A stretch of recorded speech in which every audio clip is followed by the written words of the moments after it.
Hi friends, it's Dana here. I am in the great north woods of Wisconsin today, and I'm going to read you a story all about the white pine. Now, the white pine may not seem like anything special, like white pine, what's that?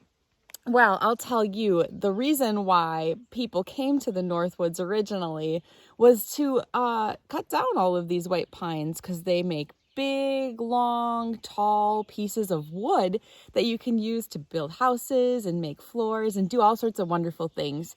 And so the lumberjacks came and they took down all the white pines and they sent them down the river and they made their way all the way to Chicago and to Milwaukee and Madison and all over the Northland up here in Wisconsin and Illinois and all those places.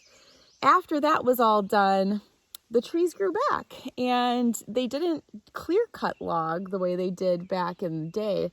And here we are in the forest now as it's growing back. There's still poplar here that grows first, but now there's a whole bunch of other types of trees and even some more white pines. So today I'll read to you all about the great white pine. It is by Sally Thornton, and here we go.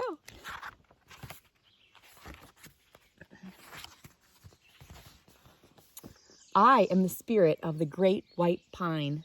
If you look up at my branches, tall in the sky, you will see that I am feathery like a cloud. I had a choice hundreds of years ago to either fly with the wind and become part of the sky or to plant roots and be part of the earth. My parent tree gave birth to tens of thousands of seeds. Many of us dropped to the earth and most were eaten by mice and squirrels.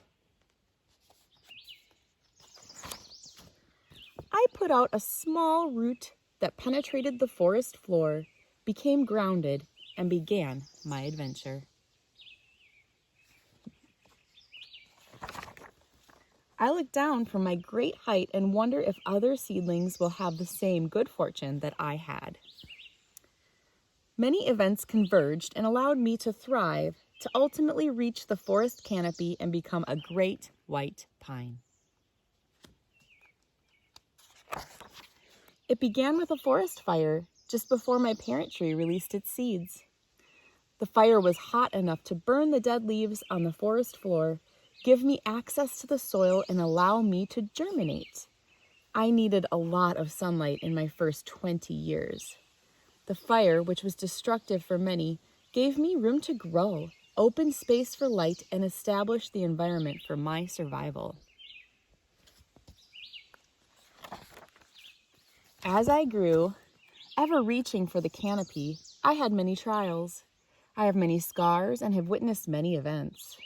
The most destructive change has been the advent of man. When the loggers came to my home, they felled many other trees, leaving vast tracts of stumps. I was small and stunted. The loggers left me alone, and I continued to grow.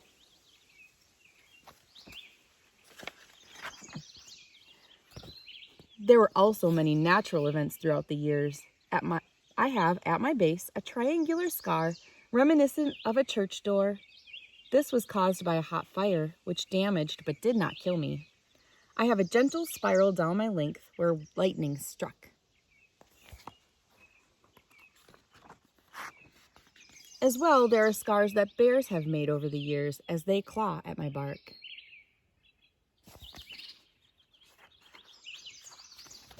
At one point, I will fall or be felled. I will become covered with a coat of soft moss and gradually return to the earth, providing shelter, nourishment, and hope for others.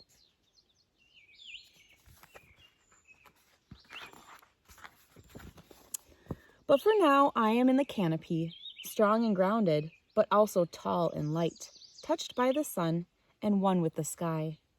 I will send out thousands of seeds in the hopes that a few will choose, as I did, to become part of the earth.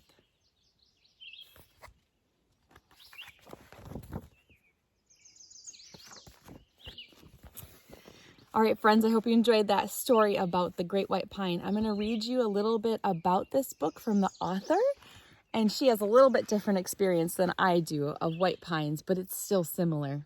So about this book, white pines have long been my favorite tree. They are compelling, beautiful, and strong. While tethered to the earth, it also seems as if they could break loose at any moment and soar. This story was inspired by a recent visit to the Big Pines Trail at Algonquin Park in Ontario, Canada. My husband and I were struck by both the grandeur of the Big Pines and the rich history.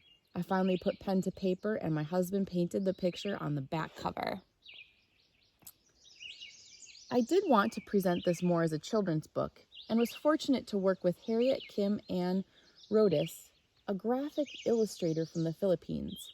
Proceeds from this story will be donated to the Friends of the Algonquin Park, a nonprofit Canadian registered charity for people passionate about it. That's from Sally Thornton.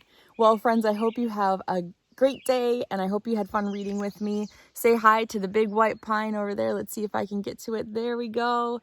All right. Thank you so much for reading with me, friends. Bye.